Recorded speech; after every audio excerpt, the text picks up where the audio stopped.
আজকে আমি লাউ চিংড়ি রান্না করব একদম সিম্পল ভাবে। হ্যালো এভরিওয়ান, আসসালামু আলাইকুম। লাউ চিংড়ি রান্নার জন্য এখানে আমি একটি লাউয়ের অর্ধেক পরিমাণ কেটে নিয়েছি। চুলায় একটি কড়াই বসিয়ে দিয়েছি। কড়াইটি গরম হয়ে এলে এর মধ্যে 2 চামচ পরিমাণ তেল দিয়ে নিয়েছি। তেলটা গরম হয়ে এলে কেটে রাখা পেঁয়াজগুলো দিয়ে দিলাম। পেঁয়াজগুলো নেড়েচেড়ে কিছুক্ষণ ভেজে নিব।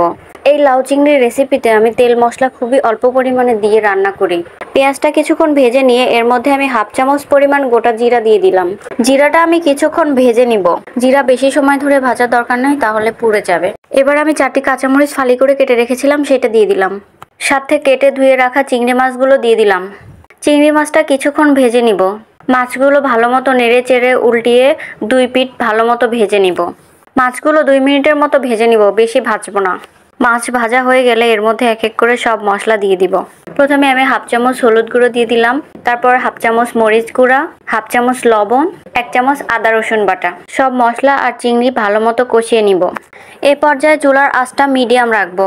মশলাগুলো কষানোর জন্য আমি এখানে অল্প একটু পানি দিয়ে দিলাম। খুব বেশি পানি অ্যাড করব না, কারণ লাউ থেকে পানি বের হবে। শুধু মশলাটা কষানোর জন্য সামান্য পরিমাণে পানি দিলাম।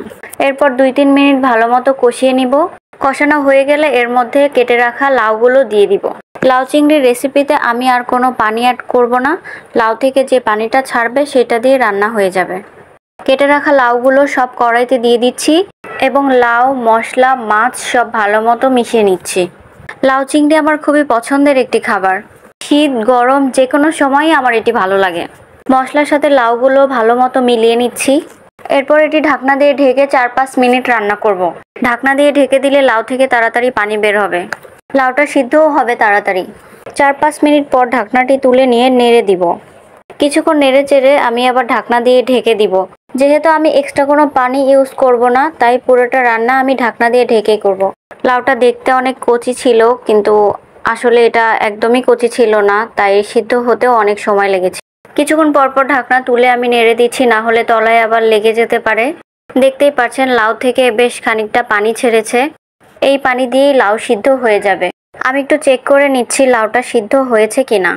লাউ প্রায় সিদ্ধ হয়ে এসেছে। আমি 2-3 মিনিটের জন্য আবার ঢাকনা দিয়ে ঢেকে দিলাম। 2 মিনিট পরে ঢাকনাটি তুলে নিচ্ছি।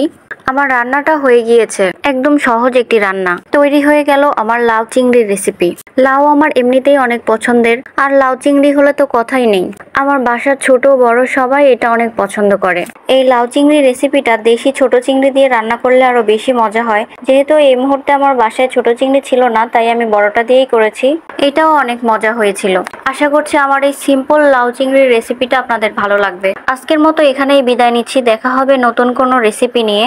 সে পর্যন্ত সবাই ভালো থাকবেন। আল্লাহ হাফেজ।